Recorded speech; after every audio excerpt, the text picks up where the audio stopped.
Bueno, ya teniendo la mayoría de la información a mano, vamos a empezar a preparar un contrato como órgano de contratación. Lo primero sería hacer una consulta preliminar del mercado. Los órganos de contratación podrán realizar estudios de mercado y dirigir consultas a los operadores económicos que estuvieran activos en el mismo con la finalidad de preparar correctamente la licitación e informar a los citados operadores económicos acerca de sus planes y requisitos que van a exigir para concurrir al procedimiento. Muy bien, pues consultas preliminares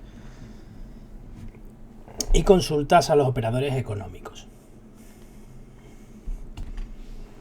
Lo primero que debe hacer el órgano de contratación es motivar la necesidad del contrato.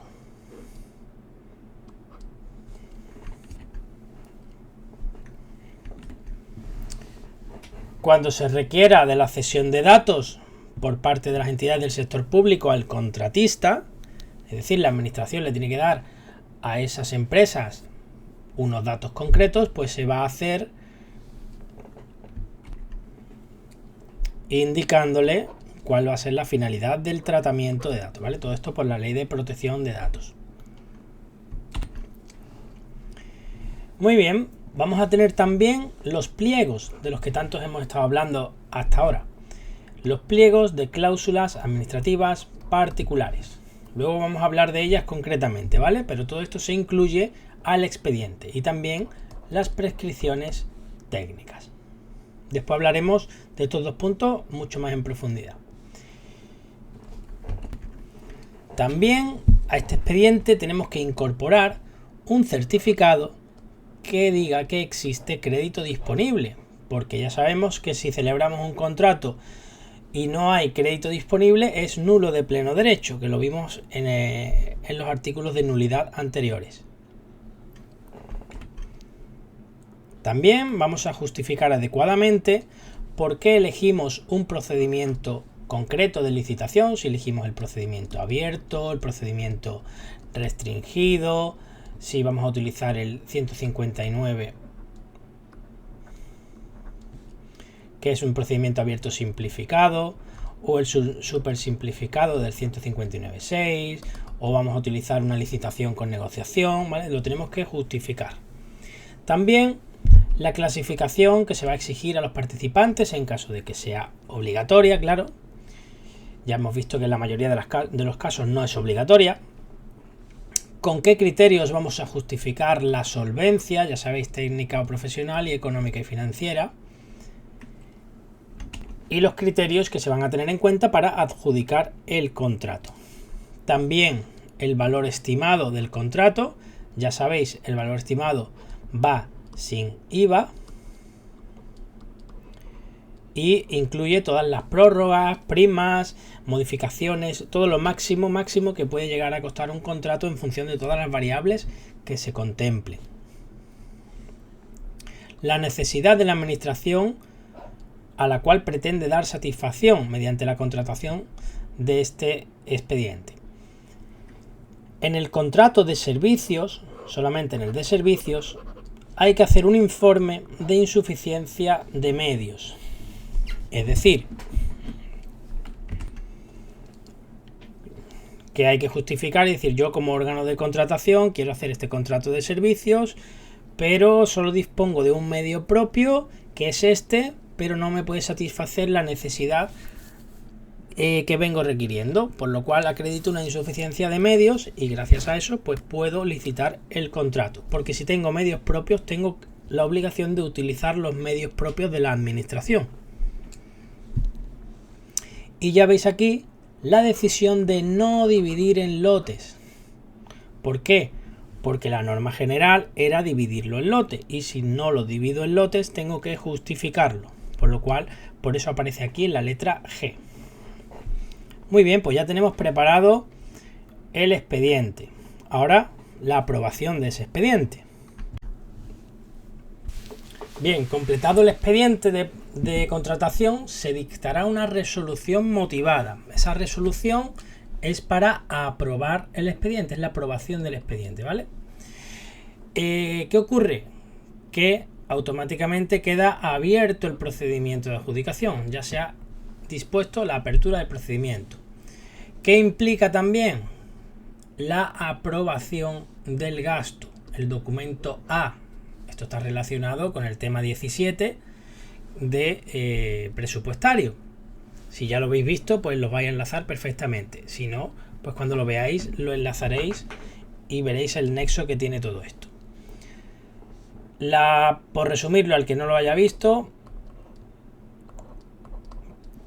tenemos la retención de crédito para reservar ese dinero para este contrato, la aprobación del gasto, el compromiso de gasto y el reconocimiento de la obligación del pago. Entonces estaríamos en esta situación, porque ya tenemos aprobado el gasto.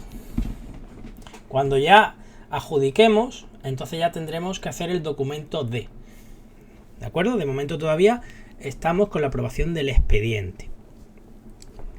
Pues nada, la aprobación del expediente conlleva apertura del procedimiento de adjudicación y la aprobación del gasto, documento A. Y esta resolución se tiene que publicar en el perfil del contratante.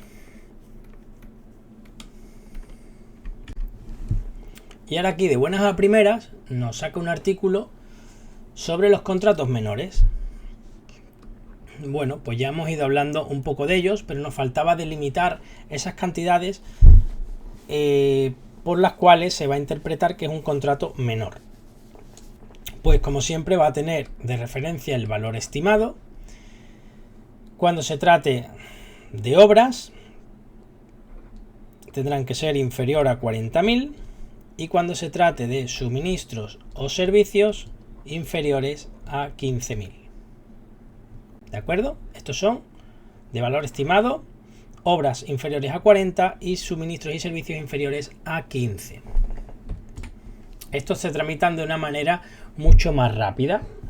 Dice que se exige la emisión de un informe del órgano de contratación justificando la necesidad del contrato, al igual que el expediente normal, que no se está alterando su objeto con el fin de evitar la aplicación de los umbrales de esas cantidades que lo hagan interpretarlo como un contrato de otras características, que requiere de otras cosas, de otros requisitos de publicación, de plazos, etcétera. Nos saltamos todo esto, pero tenemos que justificar que no se está haciendo con el fin de evitar esos umbrales. Y se requerirá también la aprobación del gasto y la incorporación al mismo de la factura. Así que todo muchísimo más rápido. Además, si fuera un contrato menor de obras, estos de inferiores a 40.000, dice que además tiene que añadirse el presupuesto de las obras sin perjuicio de que tenga que existir un proyecto cuando sea obligatorio. Así que pues ya tenemos con esto la mayoría de la información importante sobre los contratos menores. Ahora vamos a ver las dos formas de tramitación que hemos mencionado ya un par de veces, la del artículo 119 y 120, tramitación urgente y tramitación de emergencia. ¿Vale? Son muy parecidas, pero tienen alguna cosita que los hace diferentes. Vamos al primero, 119, tramitación urgente. Yo me aprendería los dos numeritos de estos artículos por si acaso nos dijeran en un supuesto que se va a tramitar conforme al artículo tal. Entonces, por tener ya una idea en caso de que no nos digan si es urgente o de emergencia, por el numerito lo podemos sacar.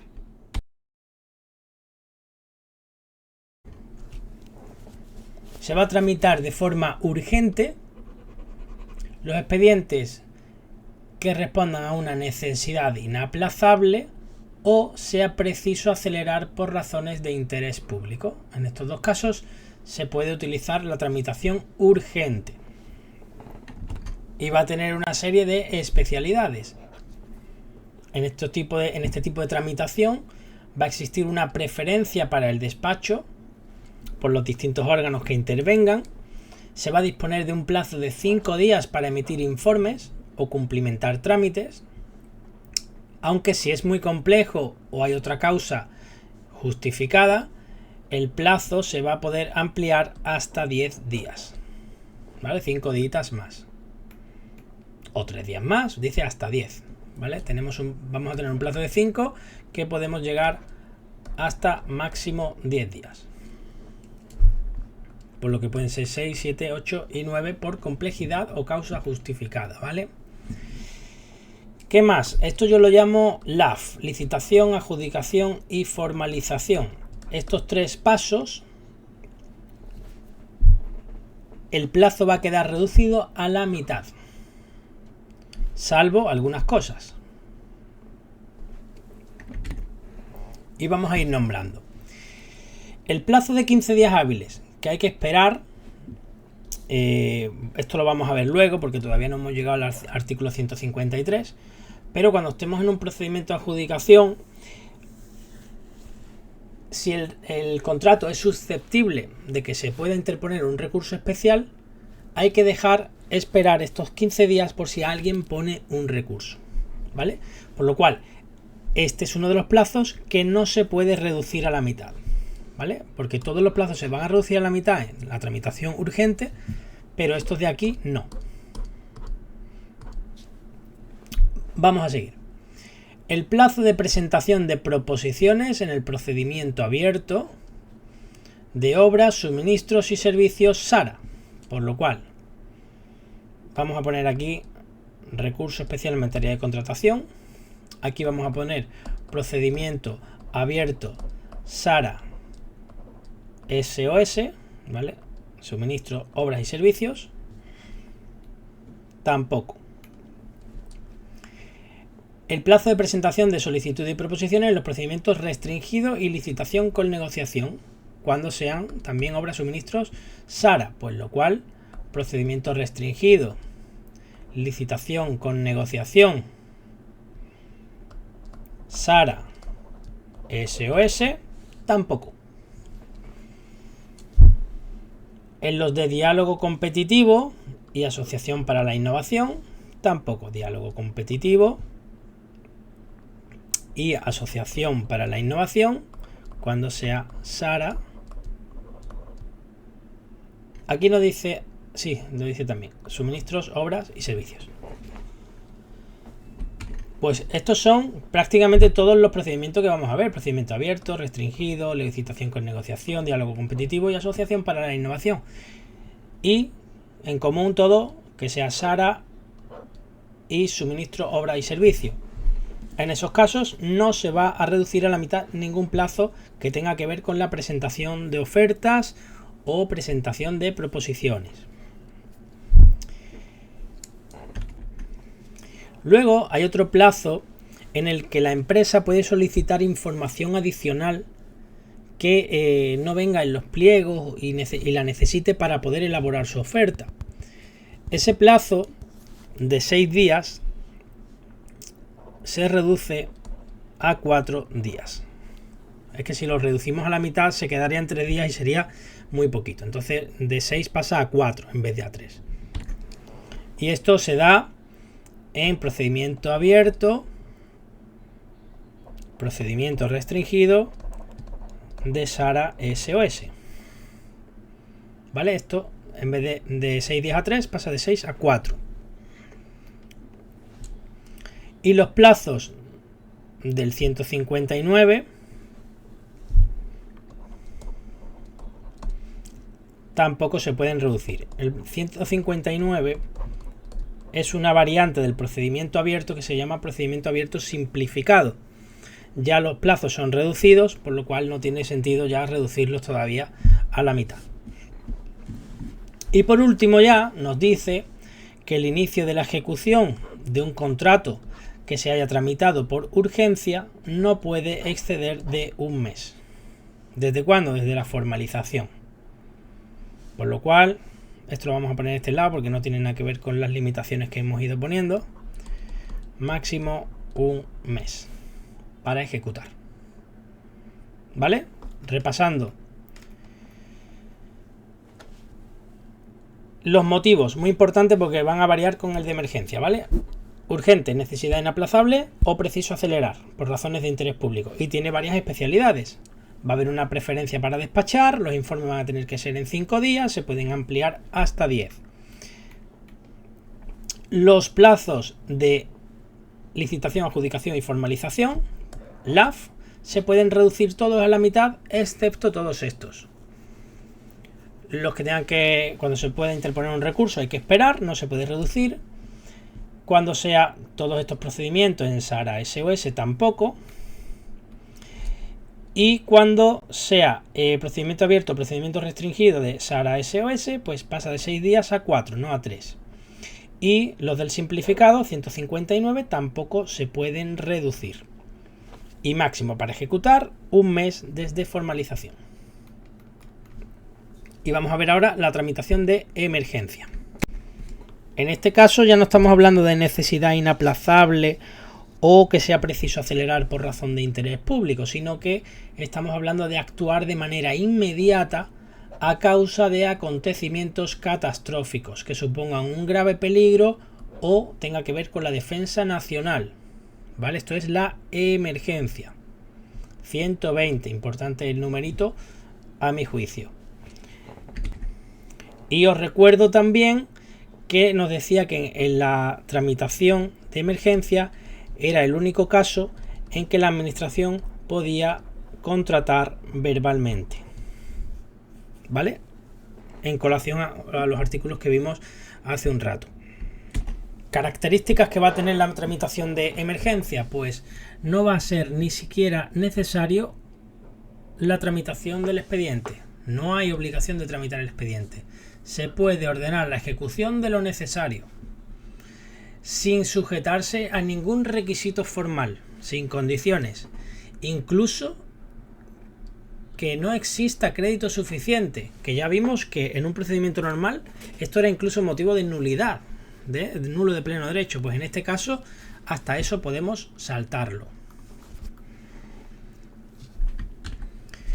Cuando el contrato lo celebre la AGE, tiene que dar cuenta al Consejo de Ministros en un plazo máximo de 30 días.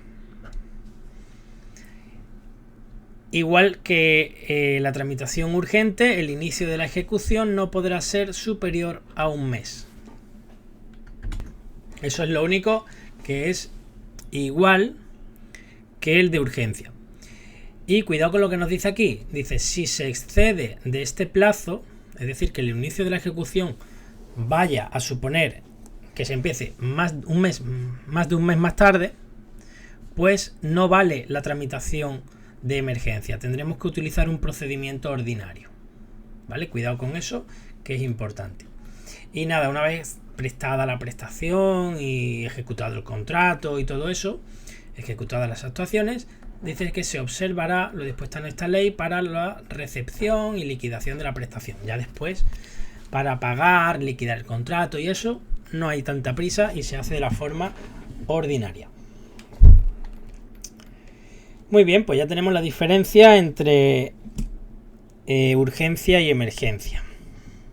Vamos ahora con los pliegos. Vamos a hablar un poquito de ellos. Bueno, vamos a tener pliegos de cláusulas administrativas generales y pliegos de cláusulas administrativas particulares. También vamos a tener luego prescripciones técnicas generales y prescripciones técnicas particulares. Vamos a ver primero los pliegos. ¿Quién aprueba? ¿A iniciativa de quién? ¿A propuesta de quién? Bueno, pues vamos a detallarlo. El Consejo de Ministros aprueba. Quien lo interesa es el ministro interesado. ¿Vale? Ese al que le corresponde la iniciativa. ¿Qué más? ¿Quién es el que propone? El ministro de Hacienda. Vamos a tachar de aquí función pública y este es el que propone. Lo importante es el verbo. Previo dictamen del Consejo de Estado. ¿Vale? Hace un dictamen previo. Por lo cual, lo aprueba el Consejo de Ministros a iniciativa del ministro interesado, a propuesta del Ministerio de Hacienda, previo dictamen del Consejo de Estado. Estas son las cláusulas generales. Pues de esta forma se pueden aprobar pliegos generales que deben ajustarse en su contenido a los preceptos de esta ley y sus disposiciones de desarrollo para la utilización en los contratos que se celebren por los órganos de contratación de la AG o sus organismos autónomos, seguridad social, etcétera, ¿vale? Es como unos pliegos generales en los cuales se va a basar luego unos contratos particulares que se hagan. Y bueno, del mismo modo, las comunidades y las entidades locales pueden también aprobar pliegos generales previo dictamen bien del Consejo de Estado, o si tienen su órgano consultivo equivalente de la comunidad autónoma, pues de ese órgano que ellos tengan, ¿vale? Pero se haría del mismo modo. Y ahora vamos a ver los pliegos de un contrato particular.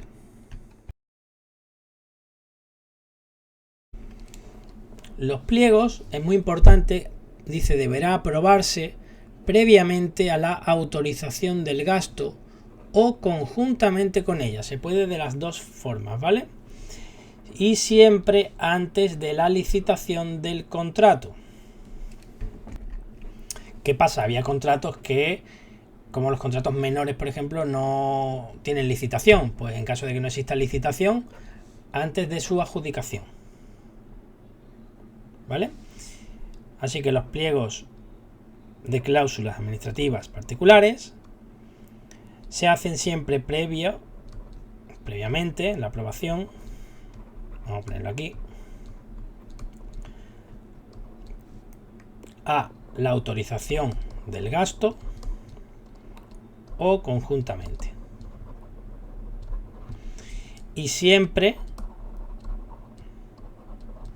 antes de la licitación o, en su caso, de la adjudicación, en caso de que no haya licitación.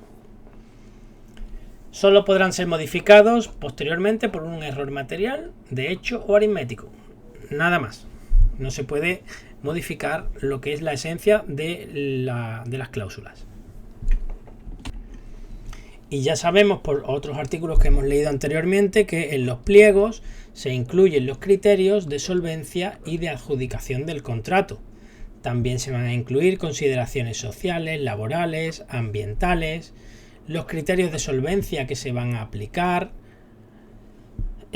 condiciones especiales de ejecución que rijan este contrato, pactos, condiciones, previsión de cesión, por si se puede ceder o no se puede ceder el contrato, la obligación del adjudicatario, del empresario, a cumplir con las condiciones salariales de los trabajadores según el convenio colectivo aplicable y demás menciones requeridas en la ley y reglamentos. Importante, los pliegos también van a indicar si se va a exigir la transferencia de derechos de propiedad intelectual o industrial. Vamos a imaginar esa excepción que había de encargar un programa de diseño informático a medida. Pues ese era un contrato de servicios, porque era una excepción, no era de suministro, sino que era de servicios, porque era hecho a medida, recordáis, ¿no? Pues en ese tipo de contratos, por ejemplo, se puede poner en los pliegos que el hecho de elaborar ese software incluya que la propiedad intelectual corresponda a la propia administración. Entonces en los pliegos va a poner si, además de cederse el uso de ese programa, va también a transferirle los derechos de propiedad intelectual. Eso sería perjudicial para el empresario, porque luego a lo mejor pues no podría vendérselo a otro estado o a otra administración. También los pliegos tienen que hacer referencia a todo lo que sea relativo a la protección de datos. Los pliegos también pueden establecer penalidades, esas penalizaciones que pueda haber por incumplimiento o cumplimiento defectuoso de la prestación de objeto del contrato, ¿vale? También pueden regir en los pliegos unas condiciones especiales dirigidos a la promoción de la igualdad de trato, no discriminación por razón de orientación sexual, identidad sexual, etcétera, ¿vale? Unas condiciones especiales en cuanto a esos temas. Y los contratos se van a ajustar cuando ya se firmen y todo y se formalicen, se van a ajustar al contenido de los pliegos, no vale luego cambiarlos. Y las cláusulas se consideran parte integrante del contrato. Muy bien. Vimos antes, aquí arriba, a quién correspondía aprobar, ¿verdad?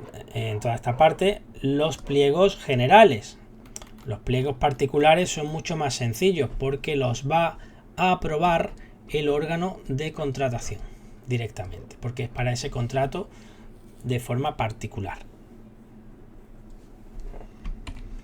Sin embargo, mirad aquí un poquito un detalle que dice que el órgano de contratación puede aprobar también modelos de pliegos particulares para determinadas categorías. Es decir, que pueden hacer ellos sus minipliegos particulares generales, ¿vale? Que los llama modelo de pliegos particulares. Y ese modelo, pues, se rescata y se reutiliza para determinadas categorías. De forma que no tenga que hacer siempre uno desde cero, ¿vale? Ya se basa en esos modelos y los adapta o los modifica. No es muy importante, pero por si veis la palabra modelo de pliegos, que sepáis que corresponde al órgano de contratación y no me lo confundáis con los pliegos generales. ¿De acuerdo? Va a haber un órgano que es la Junta Consultiva de Contratación Pública, que ya hemos hablado también antes de ella. Va a ser un órgano que tiene como función también informar y advertir con carácter previo de las cláusulas particulares que contradigan una cláusula establecida en un pliego general, ¿vale? Una particular no puede contradecir a una general, en principio, ¿vale? En principio. Y bueno, creo que por último, sí, nos dice que la AGE, Seguridad Social y sus organismos autónomos, pues para la aprobación de los pliegos y de los modelos que hemos hablado aquí arriba, requiere el informe previo del servicio jurídico respectivo. ¿Vale? Es decir, que antes de aprobar unos pliegos va a haber un servicio jurídico que va a hacer un informe para validar que todo esté correcto. Sin embargo, este informe no va a ser necesario cuando el contrato se ajuste a uno de esos modelos de pliegos particulares. Uno de esos modelos que ya hayan sido previamente objeto de ese informe, porque no va a volver a valorar el servicio jurídico lo mismo por una segunda vez, ¿vale? Bueno, pues más o menos aclarado. Lo más importante de los pliegos es quien los aprueba. En el caso de los particulares, el órgano de contratación, y en el caso de los generales, pues ya veis ahí el Consejo de Ministros a iniciativa del ministro interesado, a propuesta del ministro de Hacienda, previo informe del Consejo de Estado, ¿vale? Y el particular, pues ya os lo he dicho, el órgano de contratación, mucho más sencillo. Nada más.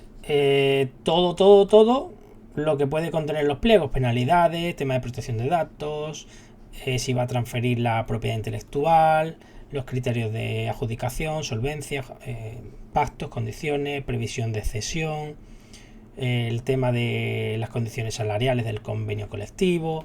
Todo eso es lo que puede incluir los pliegos, ¿vale? Las prescripciones técnicas, como veis, son más cortitas y más sencillas.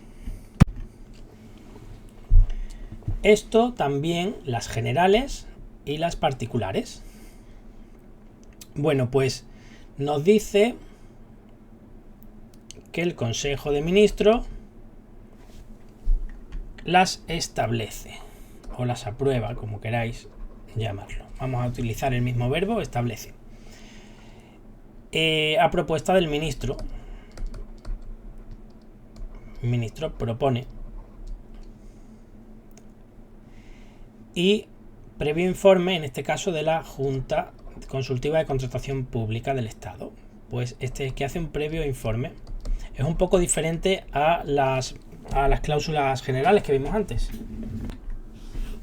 Y bueno, en cuanto a las prescripciones técnicas particulares, nos dice lo mismo, que se van a aprobar por parte del órgano de contratación con anterioridad a la autorización del gasto o conjuntamente con ella, pero siempre antes de la licitación, o si no existe la licitación, pues antes de la adjudicación. No lo voy a volver a escribir todo aquí otra vez porque es lo mismo, ¿vale?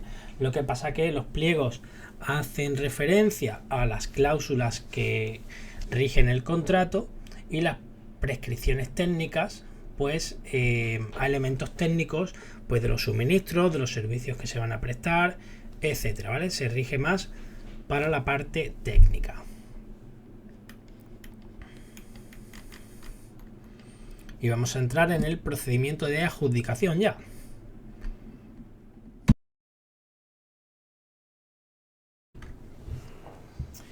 Respecto de la adjudicación, bueno, pues hay una serie de normas y aquí va a regir pues dependiendo del procedimiento que se utilice. Nos dice que ordinariamente se va a utilizar una pluralidad de criterios, ¿vale? No solo el precio como único criterio de adjudicación, sino que van a puntuar algunas cosas más de forma ordinaria. Va a estar basado, eso sí, en el principio de mejor relación calidad-precio. Y aquí vemos que nos nombra ya los procedimientos que vamos a estudiar. Puede utilizarse el procedimiento abierto, el procedimiento restringido. Concretamente hay unos de concesión de servicios especiales del anexo 4 que se utiliza siempre el restringido.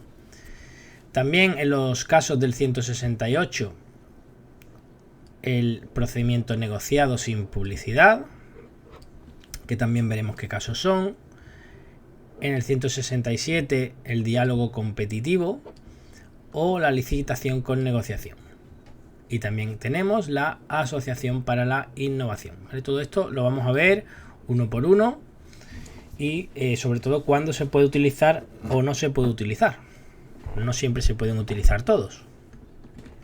Así que nada, esto de aquí tomárselo como una introducción de lo que vamos a ver posteriormente. Respecto de los contratos menores, nos habla ahora aquí que se pueden adjudicar directamente a cualquier empresario con capacidad de obrar y que cuente con la habilitación profesional necesaria para realizar la prestación, según las normas que vimos anteriormente en el 118. ¿Vale? Esto poco más. Y este último apartadito se nos suele olvidar, en algunos temarios no viene. Y bueno, pues yo sí lo considero importante. Dice, en los contratos relativos a la prestación de asistencia sanitaria, es decir, un contrato de servicios de asistencia sanitaria, en supuestos de urgencia y valor estimado menos de 30.000, ¿vale? Servicio de asistencia sanitaria, urgente y menos de 30.000. Dice que no se va a atener a las normas de preparación y adjudicación que rigen en esta ley, ¿vale? Es una excepción bastante concreta que tenemos que tener en cuenta. Muy bien, un poquito de teoría y principios que ya se nombraron también al principio de la ley un poco. Va a haber un tratamiento igualitario, no discriminatorio entre las empresas y los órganos van a actuar conforme a los principios de transparencia y proporcionalidad. En ningún caso puede limitarse la participación por la forma jurídica, es decir, no se van a discriminar a un autónomo y se van a permitir solo sociedades, por ejemplo. Tampoco se va a limitar el ánimo de lucro, salvo en los contratos reservados, bla, bla, bla. La contratación no será concebida, es decir, no se va a permitir la intención de eludir los requisitos de publicidad, porque es uno de los principios de esta ley, o los relativos al procedimiento de adjudicación. Ni tampoco se va a restringir artificialmente la competencia, ni favoreciendo ni perjudicando a determinados empresarios. Y se va a velar siempre por la libre competencia, ¿vale? Esto es repetir un poco más de lo mismo.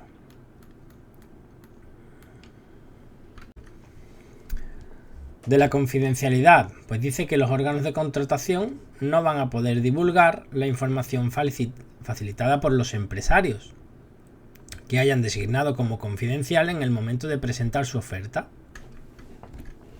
Por ejemplo, imaginemos que un empresario, para prestar un contrato de suministro, de fabricación, pues tiene una técnica novedosa que solo la tienen ellos y pues evidentemente no quiere que se divulgue esa forma de conseguir esa fabricación para que otros empresarios pues no le copien, ¿no? Ahí tenéis pues que el carácter de confidencial afecta a los secretos técnicos, secretos comerciales, y eso pues el órgano de contratación no lo puede divulgar siempre que el empresario lo designe como confidencial. Y por otra parte, el contratista también va a tener un deber de confidencialidad. Este deber de confidencialidad se va a mantener durante un plazo de 5 años desde el conocimiento de esa información, salvo que los pliegos establezcan otro mayor, ¿eh? O sea que todavía puede haber determinados contratos que el órgano de contratación exija un plazo mayor todavía de confidencialidad. Así que vamos a poner aquí mínimo 5 años y así ya pues lo tenemos más claro y tenemos en cuenta esa posible ampliación. Anuncio de información previa. Muy bien, pues cuidado porque en supuestos prácticos lo pusieron 1 año y pillaron a todo el mundo. A todo el mundo, ¿eh? Luego explicaremos por qué. Bueno, el anuncio de información previa da la potestad al órgano de contratación de poder publicar un anuncio de información previa, se llama así. De este sería importante aprendernos el 134, porque cuando hacen referencia a él en los supuestos o en los tipo test suelen nombrar este artículo y solo hace referencia a la información previa. Bueno, pues esto sirve para dar a conocer aquellos contratos de obras, suministros o servicios, es decir, solo vale para los de una sola palabra, no vale para las concesiones, que estén sujetos a SARA. Así que solo vale para eso. Y que tengan pensado adjudicar en el plazo del apartado 5, que luego veremos. Así que vale para SARA, su SEO, que tengan, digamos, pensado adjudicar. Pero todavía no se ha abierto el plazo. Solamente es como para que las empresas vean a qué tipo de contratos van a poder optar un poco más adelante. Ya veremos el plazo. Importante dónde se publica y todo eso, ¿vale? Que también preguntan. Dice que los anuncios de información previa se publicarán a elección del órgano, ¿vale? Esto choca un poco en una pregunta tipo test. ¿Dónde lo va a publicar? Bueno, donde el órgano prefiera. Pues sí. Y dice que lo puede publicar en el diario oficial de la Unión Europea o en el perfil del contratante. Es decir, a elección del órgano de contratación.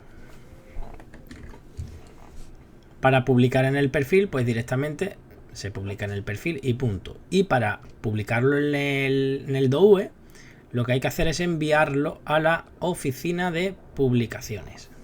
¿De acuerdo? En ambos casos, los poderes adjudicadores deben poder demostrar la fecha del envío del anuncio.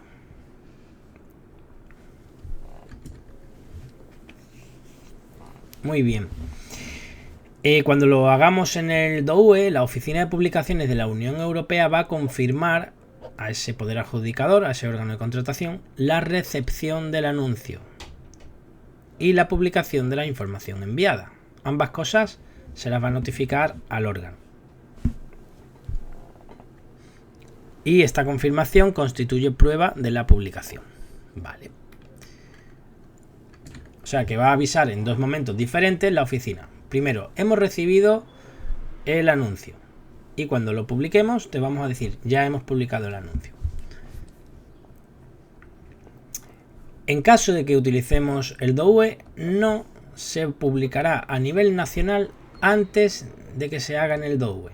Es decir, si se manda al DOUE, hasta que no se publique en el DOUE, no podemos publicar a nivel nacional en el perfil. Solamente podría hacerse una vez ya publicado en el DOUE, o bien que hayamos enviado al DOUE la publicación y hayan pasado 48 horas y no nos hayan dicho, oye, que hemos recibido el anuncio. En ese caso es como si fuera una especie de silencio administrativo positivo y ya podemos publicar en el perfil. Y bueno, en el caso contrario que querramos utilizar el perfil, pues en este caso, cuando publiquemos en el perfil, vamos a enviar a la oficina de publicaciones de la Unión Europea el anuncio de la publicación del perfil. ¿Vale? Es un poco rocambolesco el artículo, pero es así, ¿vale? ¿Dónde se publica? Donde elija el órgano de contratación. Si elegimos el DOUE, no se puede publicar a nivel nacional hasta que no se publique en el DOUE. Existe hoy una especie de silencio administrativo de 48 horas de que yo mando el anuncio y no me contestan de que se ha recibido el anuncio, entonces sí puedo publicar a nivel nacional en el perfil. Y si lo publico en el perfil porque he elegido el perfil, igualmente tengo que enviar a la oficina de publicaciones de la Unión Europea el anuncio de publicación. Pero además lo tengo que enviar antes de publicarlo en el perfil. Dice aquí, el anuncio de información previa no se publicará en el perfil antes de que se envíe a la oficina de publicaciones de la Unión Europea.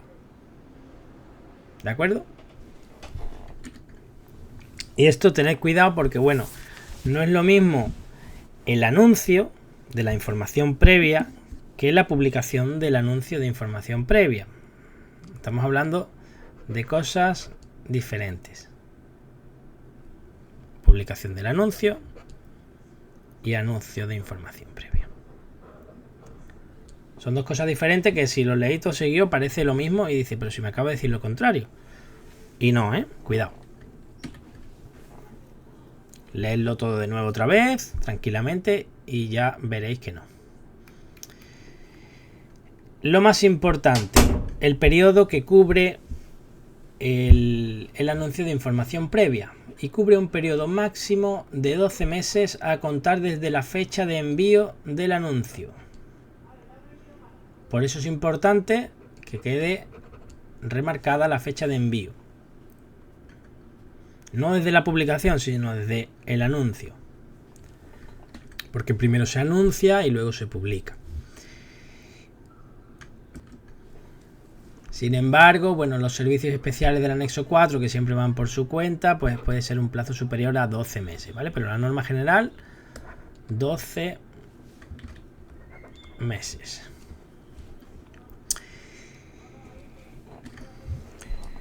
Y el objetivo de publicarlo de sacar un anuncio de información previa y publicarlo en el DOUE, lo que hace, y el objetivo final, es reducir los plazos para la presentación de proposiciones en los procedimientos abierto y restringido. O sea que sirve para reducir plazos en procedimiento abierto y procedimiento restringido.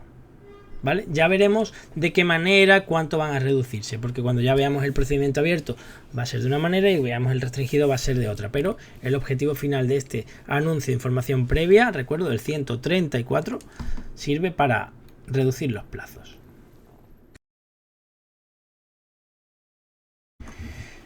Bien, y la trampa que pusieron en el examen fue la siguiente. Y es que el periodo que nos decía que tenía que tener como mínimo, en función del procedimiento que era, había un mínimo y un máximo, y no se cumplía, digamos, el requisito de haber hecho el anuncio de información previa a tiempo. Entonces, como no se había realizado correctamente, no se podía aplicar estas reducciones de plazo que nos dice aquí en este apartado 7. Y por ahí pillaron a todo el mundo. Bueno, vamos a anunciar ya la licitación. Vamos a publicar la licitación y ya a partir de ahora los empresarios podrán acceder a los pliegos y ver todo el contenido para poder presentar una oferta o una proposición de participación. Nos dice aquí que, a excepción de los negociados sin publicidad, que eso ya los vamos a ver luego más adelante, y resumiéndolo mucho, se publican en el perfil, ¿vale? Los anuncios de licitación, siempre. Pero si además, ¿vale? Vamos a poner aquí perfil siempre. Si es AGE, pues también se va a publicar en el BOE. Y si además es SARA, pues también se va a publicar en el DOUE. ¿Vale? Esto es lo que tenemos que quedar claro de este artículo. Y ojo con esto, porque bueno, puede parecer contradictorio. Dice, cuando el órgano de contratación lo estime conveniente, los procedimientos de adjudicación de obras, suministros o servicios, concesiones y concesiones de servicios, de obras y servicios, perdón, que no sean SARA también podrán ser anunciados en el DOUE. O sea que cualquiera de los 5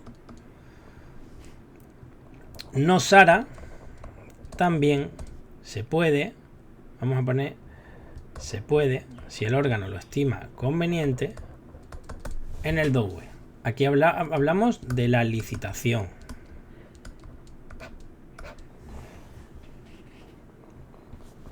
Y digo esto, lo remarco este último punto porque, bueno, si vemos que no es SARA, decimos no, si no es SARA no se puede en el DOUE.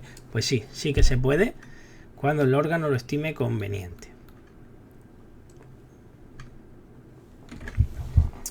Bueno, ¿qué plazo vamos a tener para presentar solicitudes de participación y de proposiciones? Vamos a ver luego la diferencia entre esto y esto, porque no es lo mismo. Pero bueno, de momento no entramos en ello. Y dice aquí que los órganos de contratación fijarán los plazos para la presentación de ofertas y solicitudes de participación. Así que va a fijar los precios, pero tiene que tener en cuenta y respetar los mínimos fijados en esta ley, que en función del tipo de contrato y del procedimiento que vayamos a utilizar, habrá un mínimo de días que hay que respetar, ¿vale? Sin perjuicio de que podamos después también reducirlos en base al anuncio de información previa o algunas otras cuestiones. No os preocupéis que vamos a verlo todo poco a poco. Información a los interesados. Bueno, pues los órganos de contratación van a dar acceso a los pliegos y documentación necesaria y complementaria por medios electrónicos. ¿A través de qué? Del perfil del contratante, que ya hemos hablado mucho de él. El acceso va a ser libre, directo, completo y gratuito. ¿A partir de qué momento va a estar toda esta información disponible? Toda la información disponible estará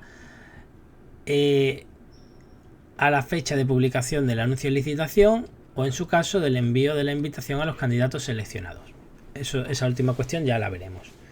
Pero, como norma general, desde la fecha de publicación del anuncio de licitación que acabamos de ver en el artículo anterior, las empresas y los empresarios van a poder acceder a toda la información, pliegos, documentación, etc.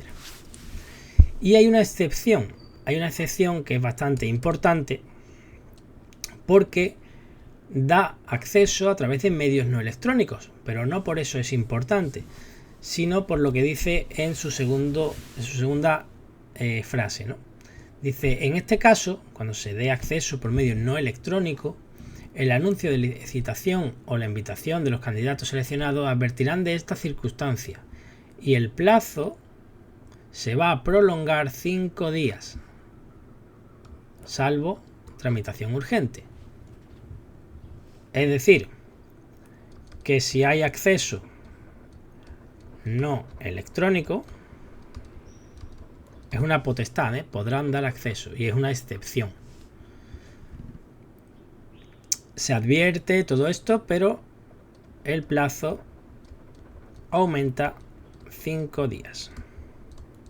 Estos días, ¿cómo serán? Naturales, porque no nos dice nada. Y en esta ley ya sabemos que si no nos dice nada, son plazos naturales. Y luego estamos en una excepción y tenemos otra excepción dentro de la excepción. Salvo urgente. En este caso no se prolonga 5 días. Y bueno, como hemos dicho que el dar acceso por medios no electrónicos es una excepción, ¿en qué casos se podrá dar acceso no electrónico? Pues en estos tres que dice aquí. Por circunstancias técnicas que lo impidan, por razones de confidencialidad o en el caso de concesiones de obras y servicios por motivos de seguridad, por motivos de seguridad excepcional. ¿Vale? Así que cuando sean circunstancias técnicas, haya razones de confidencialidad o sean concesiones, se puede, podemos entrar en esta excepción y dar acceso por medio no electrónico.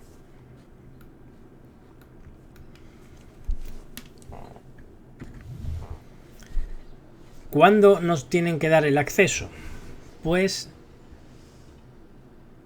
antes de que finalice el plazo para presentar ofertas, porque es necesario ver la documentación, ¿no? Así que si el plazo, por ejemplo, acaba el día 30, pues el día 24, como muy tarde, tienen que darnos acceso 6 días antes de que finalice el plazo, ¿vale? Pero hemos tenido que pedirlo al menos 12 días antes de también la finalización del plazo. Así que ¿qué día habremos de pedirlo? Como muy tarde, pues como muy tarde el día 18, porque pasado 12 días ya estaríamos en el día 30. Bien, pues lo pedimos como muy tarde, 12 días antes de que acabe, y nos lo tienen que dar 6 días antes de que acabe. Hay una pequeña excepción aquí también, como en toda esta ley que está llena de excepciones. Si estamos utilizando el modo de tramitación urgente, en vez de darnos la información con 6 días de antelación, será con 4 días solamente, ¿de acuerdo? Así que en caso de urgencia, tramitación urgente, que sean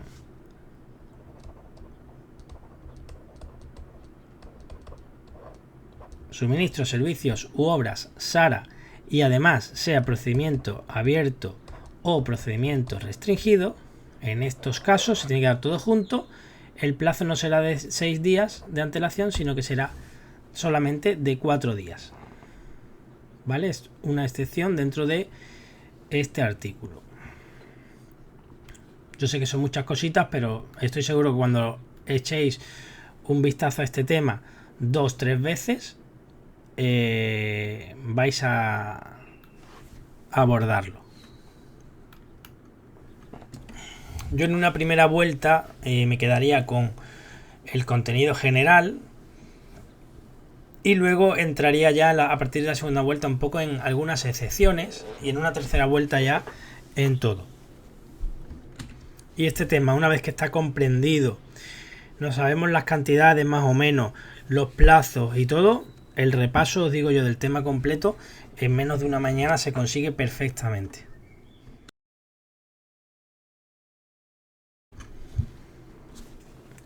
En cuanto a las proposiciones de los interesados, esas ofertas, ¿cómo van a ser? Pues evidentemente van a ser secretas y no se abrirán hasta llegado el momento, ¿vale? Que ahora lo veremos también. Cada licitador obviamente no puede presentar más de una proposición, solamente una. Y en cuanto al IVA, va a ir siempre en una partida independiente. Bien, pues solamente con que sepamos esas 3 cositas, suficiente. Subasta electrónica. Esto es un sistema pues que puede utilizarse. ¿En qué va a ser más adecuado? Pues cuando hay un proceso electrónico repetitivo. Va a haber una primera evaluación completa de las ofertas. Aquí lo tenemos. Para la presentación de mejoras en los precios o de nuevos valores relativos a determinados elementos. Tiene que estar la subasta electrónica basada en un dispositivo electrónico que permita clasificar a través de métodos de evaluación automatizados. ¿Vale? El objetivo aquí es automatizar el proceso y digitalizarlo, porque lo que se busca es que los funcionarios intervengan lo mínimo posible. De hecho, si queréis, vamos a pasar primero al punto 3 y nos dice aquí que se basará en uno de los siguientes criterios. Si se utiliza solamente el criterio del precio, pues el contrato se adjudicará atendiendo exclusivamente al precio. Es fácil para el sistema automatizado de calcularlo y proponer un adjudicatario. Pero también se puede utilizar de una forma un poquito más compleja cuando se basa en criterios de precios y elementos objetivos que sean cuantificables. Por ejemplo, vamos a imaginar que puntúa, hay una tabla y te dan puntos en función del número de trabajadores que tenga la empresa.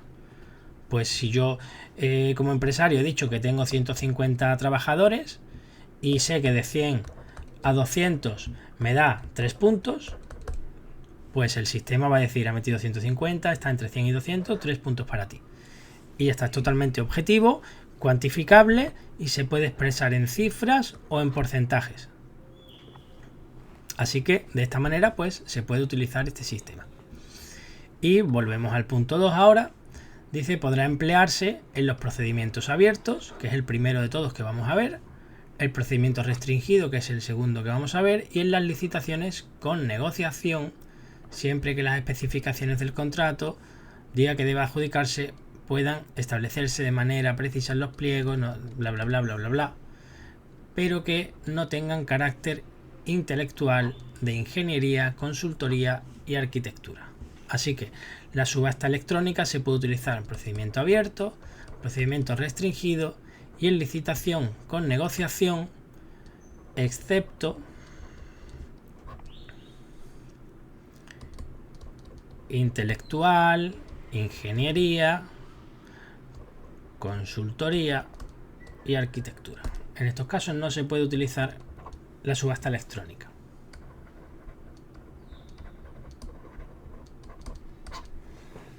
¿De acuerdo? Pues nada, vamos a seguir con unos puntos más que vienen aquí. Y bueno, nos dice que si se va a utilizar la subasta electrónica, pues tiene que indicarlo el anuncio de licitación. Y lo que se hace, el procedimiento es lo que hemos dicho al principio. Se hace una primera evaluación completa de todas las ofertas conforme a los criterios de adjudicación.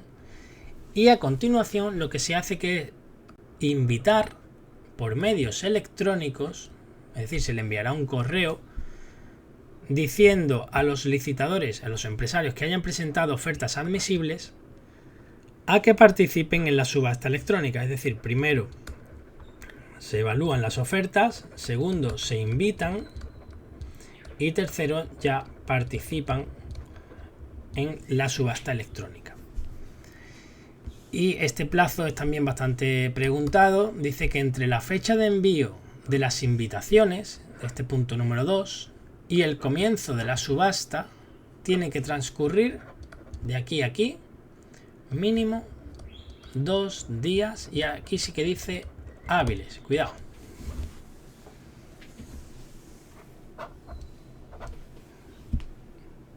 ¿Vale? Entre la fecha de envío de la invitación y el comienzo de la subasta, mínimo 2 días hábiles. Y también el punto 8 nos dice que puede desarrollarse en varias fases sucesivas. Es decir, si hay muchos empresarios, muchos licitadores, pues se pueden ir clasificando en varias fases hasta que queden ya algunos menos.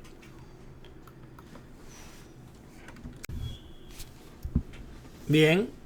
Requisitos y clases de criterios de adjudicación. Pues lo ideal, como ya hemos dicho, es utilizar una pluralidad de criterios y no solamente el precio, buscando la mejor relación calidad-precio. Dice que previa justificación en el expediente también se podrá adjudicar en base a la mejor relación coste-eficacia, ¿vale? Así que si veis en vez de calidad-precio, coste-eficacia, que sepáis que también es válido. Sobre la base de precio o coste, como el cálculo del coste de ciclo de vida. Y la mejor relación calidad-precio, ¿vale?, de esta pluralidad de criterios se evaluará con arreglo a criterios económicos y cualitativos, es decir, precio y calidad, ¿verdad?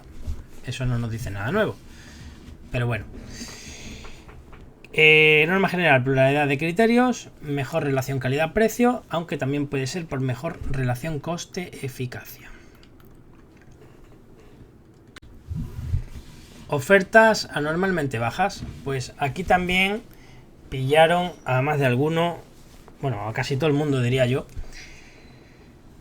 en un supuesto en el examen oficial, porque metieron una información que viene en este Real Decreto, que es el reglamento que existía de la ley de contratos anterior, que como no se ha desarrollado ninguno nuevo para la ley 9/2017, pues se sigue utilizando en lo que no contradiga pues a este Real Decreto que todavía pues existe y está en vigor, ¿no?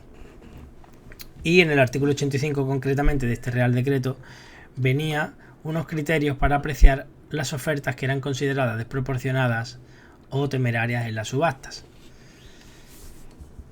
Así que, bueno, pues ahí lo dejaron y se colaron 3 pueblos, la verdad.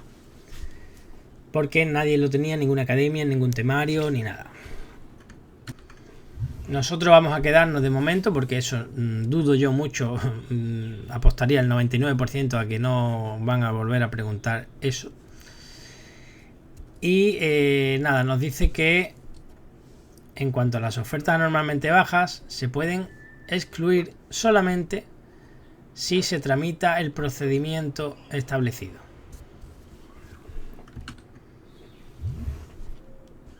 Es decir, que hay un procedimiento. Y el órgano de contratación también debe identificar las ofertas que estén incursas en presunción de anormalidad. Y además, en los pliegos ya ha tenido previamente que identificar los casos en los que una oferta se puede considerar anormal. Es decir, los pliegos vendrá, si la oferta es de tanto dinero hacia abajo, pues se va a considerar anormalmente baja, ¿vale? O por tal criterio.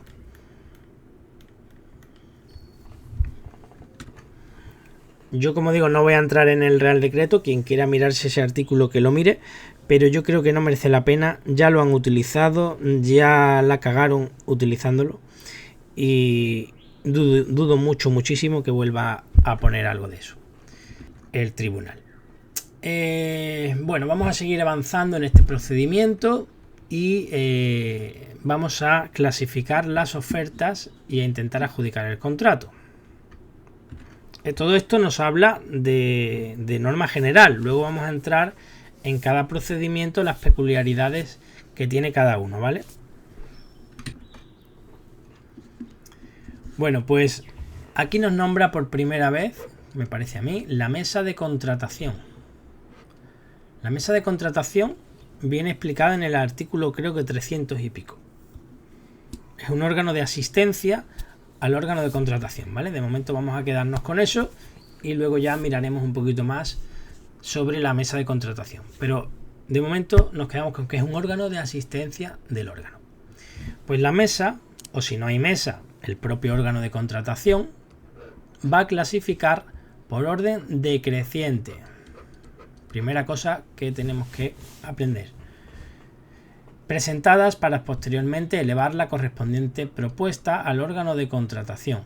Es decir, la mesa clasifica, ordena por orden decreciente y lo que hace es mandar una propuesta a el órgano de contratación. ¿Cómo va a clasificar a las empresas? Pues lo que estamos ya hartos de decir, atendiendo a los criterios de adjudicación que se hayan señalado en los pliegos. También pueden solicitar informes técnicos que se estimen pertinentes. Y cuando el único criterio, si se ha decidido al final utilizar un único criterio que sea el precio, pues ¿cuál va a ser la mejor oferta? La del precio más bajo. Eso es de cajón, ¿no? Muy bien, pues nada, la mesa propone al órgano y el órgano, ¿qué es lo que hace? Aceptar la propuesta de la mesa. Cuando se da esa situación, ¿qué hace el órgano de contratación? Requerirle al licitador que haya ganado la adjudicación, es decir, que haya presentado la mejor oferta, que en un plazo de 10 días hábiles justifique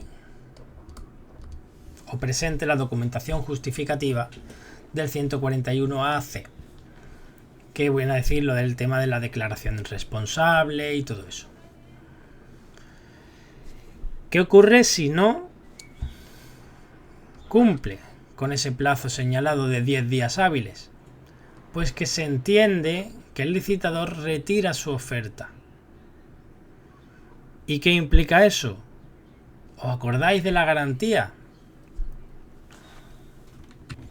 Si hubiera habido garantía provisional, se le cogería dinero de esa garantía provisional.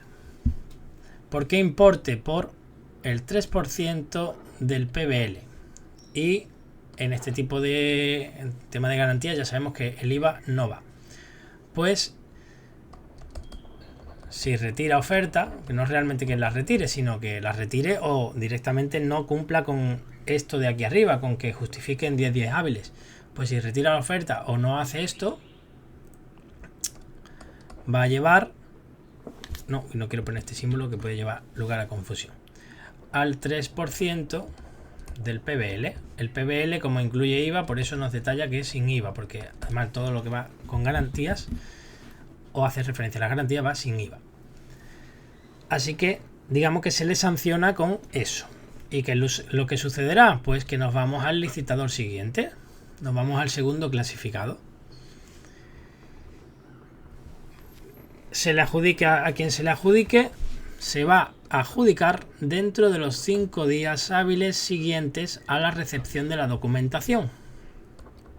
Así que 5 días hábiles, pero no desde que acabe el plazo de 10 días hábiles de arriba, sino desde que se reciba la documentación. Si lo hace el primer día o el segundo día, pues desde ahí, ¿vale? También pondremos algún esquemita de todo el procedimiento y todos los plazos, no os preocupéis. Y bueno, no puede declararse desierta una licitación cuando exista alguna oferta que sí sea admisible, ¿vale? No por que eliminemos a los 5 primeros vamos a decir, bueno, pues licito de nuevo, no, sino que nos iríamos al sexto. Siempre que haya una oferta admisible, se continúa. Esa adjudicación no la confundáis con la publicación de la adjudicación, que es diferente, que al principio se suele mezclar. La publicación de la adjudicación se hace en el perfil del contratante en un plazo de 15 días y en este caso son naturales, ¿vale? Yo lo que os aconsejaría que los plazos naturales, por ejemplo, lo escribáis en verde y los plazos hábiles en rojo. Me da igual los colores que queráis, pero a la hora de estudiarlo es mucho más visual y se memoriza mucho mejor si lo tenemos de dos colores diferentes. Además, si utilizamos dos colores diferentes, no hace falta que pongamos al lado hábiles ni naturales. Ya por el color lo vamos a saber. Muy bien, pues en la notificación de la adjudicación se va a indicar también el plazo para la formalización, para perfeccionar el contrato, para firmarlo, ¿vale?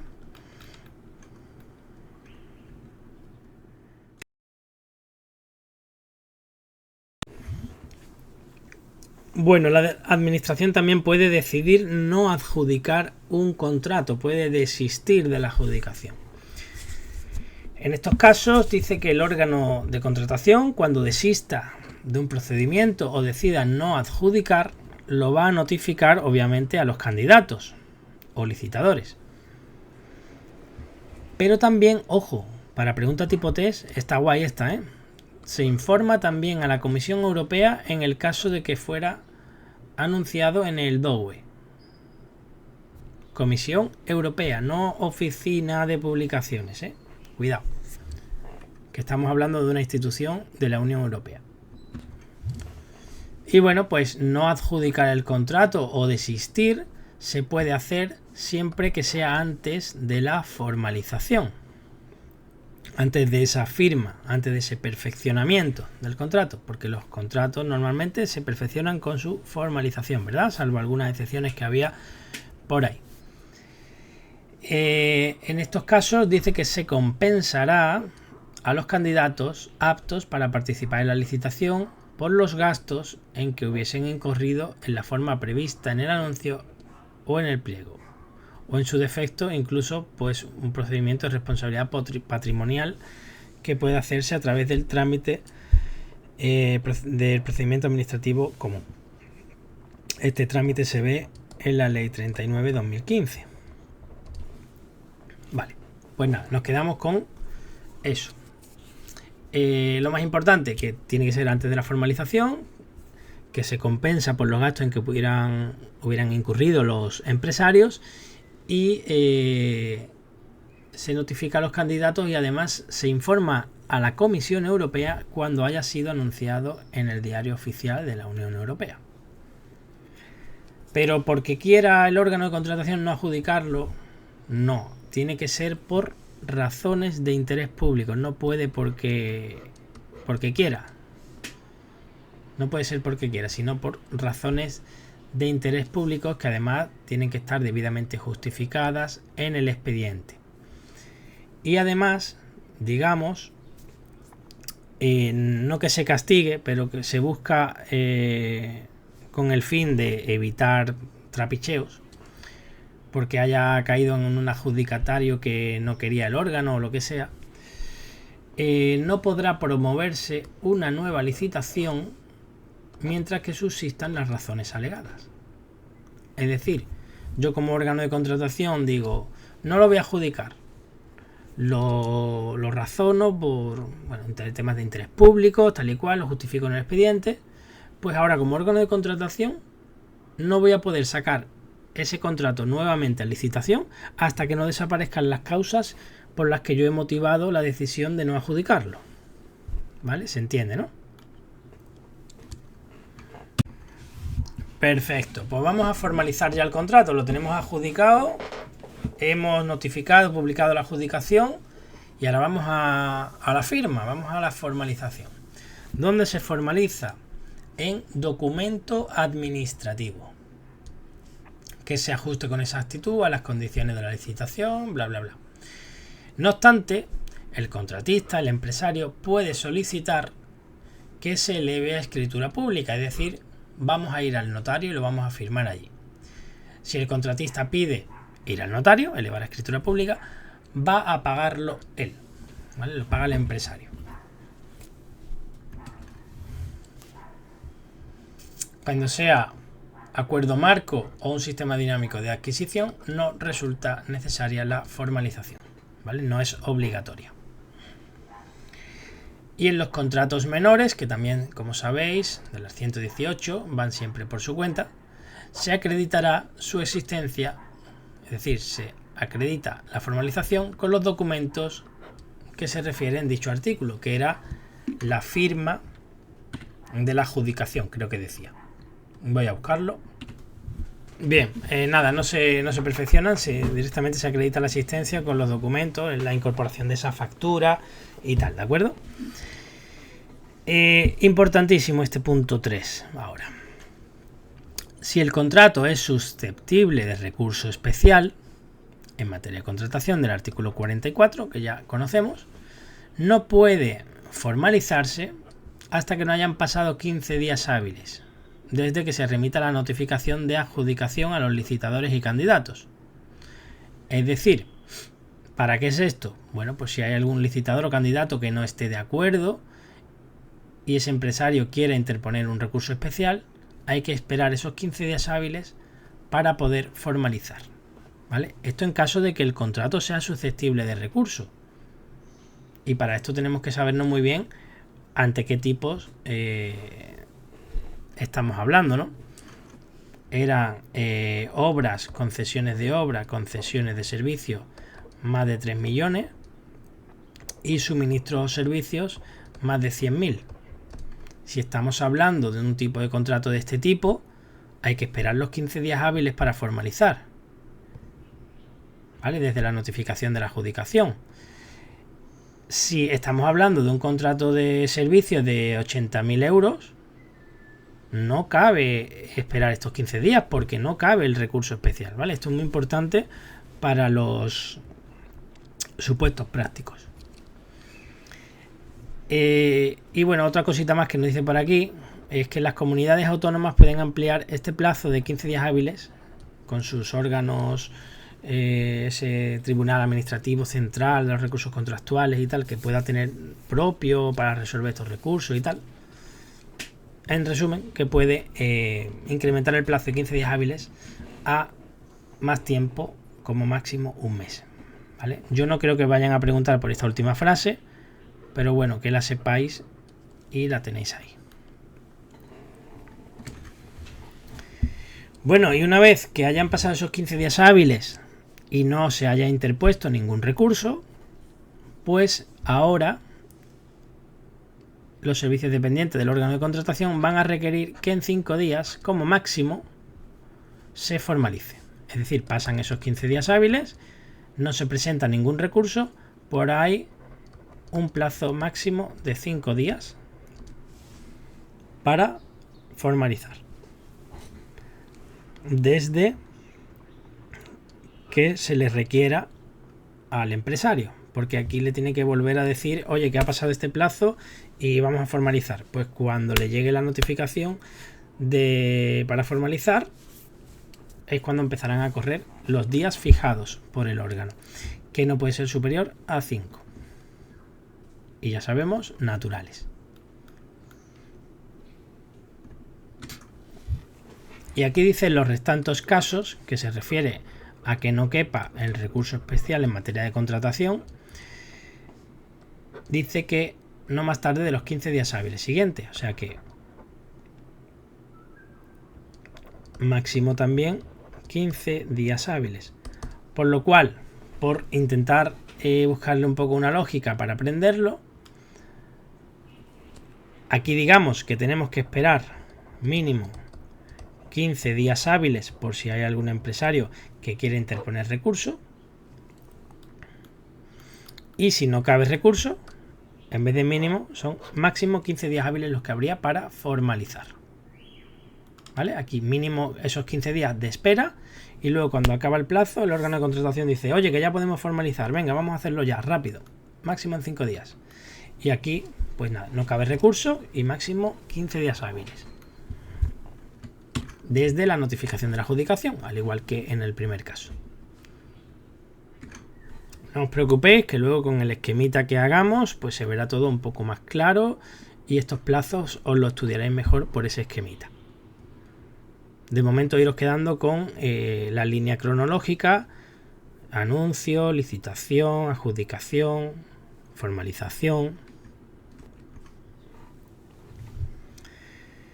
Cuando no se formalice por culpa del adjudicatario, del empresario, pues se le exige, ya sabemos, el 3% del PBL y sin IVA. Nos vamos al siguiente licitador. Cuando quien no pueda formalizar sea la administración, sea culpa de la administración, va a indemnizar al contratista por los daños y perjuicios que la demora le pueda ocasionar. Y ojo a lo que dice aquí, no puede procederse a la ejecución del contrato, es decir, no se puede iniciar los trabajos hasta que no se formalice.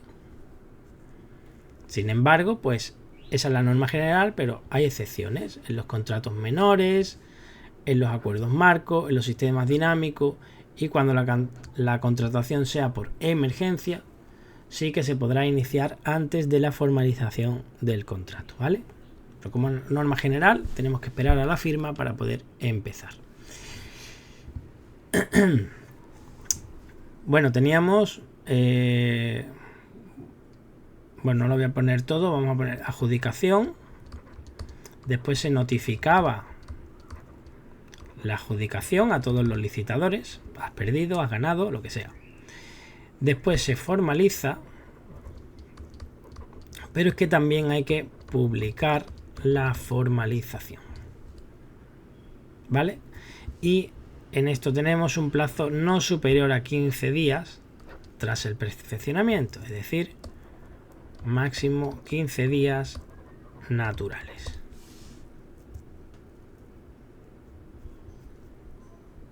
Se va a publicar en el perfil, y si además era Sara, en el DOUE, y si además era AGE, en el BOE. Y cuidado con el DOUE, porque pasa esto que nos dice aquí. Dice que el órgano de contratación, cuando proceda a enviarlo al DOUE, lo va a enviar a más tardar 10 días después de la formalización. O sea que envío a DOUE de la formalización máximo 10 días naturales. Y también, al igual que pasaba con el anuncio de la licitación, dice que no se va a publicar en el BOE ni en el perfil antes de que se publique en el DOUE, en caso de que sea obligatorio que se haga en ese diario oficial de la Unión Europea, ¿vale? Estas dos circunstancias y obligatoriedad, entre comillas, ¿no?, de publicar siempre antes en la Unión Europea, sucede con el anuncio de licitación, que es el principio, y con el anuncio de la formalización, que es el final, digamos, de todo el trámite administrativo, ¿verdad? Pues nada, quedaros con eso, el principio y el final. El DOUE tiene muchísima importancia. Los acuerdos marco y dinámico, que siempre van un poco por separado, se van a publicar su perfeccionamiento de forma trimestral dentro de los 30 días siguientes al fin de cada trimestre. Es decir, en abril se publicará del 1 al 31 de marzo, ¿vale? Esto se hará en abril, por ejemplo. Y los contratos menores, pues según el artículo 63.4 y tal. Bueno, se va a hacer trimestralmente y en el perfil del contratante. Que esto ya también lo han preguntado bastante en los tipo test. Y ahora sí que sí, ya vamos a entrar a ver los procedimientos, ¿vale? Para esto pues hay que estar un poquito fresco. Vamos a poner también muchos plazos. Y vamos, lo suyo sería ver en un rato todos los procedimientos de golpe. Porque de esta manera pues cuando veamos el restringido vemos la diferencia que hay con el abierto y todo eso. Dentro del abierto, además, os adelanto ya que en el 159 tenemos una variante del procedimiento abierto que se llama simplificado para determinados importes que veremos. Pero además dentro del 159.6 tenemos una versión más simplificada que la del simplificado. A este lo podemos llamar pues simplificadísimo, lo llaman algunas academias, otros lo llaman especial simplificado y otros directamente, que creo que sería lo más correcto, llamarlo procedimiento simplificado del 159.6. Entonces ya sabemos que estamos dentro de ese apartado concreto. Vale, aquí vamos a ver tres: abierto, simplificado y simplificadísimo. Y ya luego pasaremos con el restringido y los demás.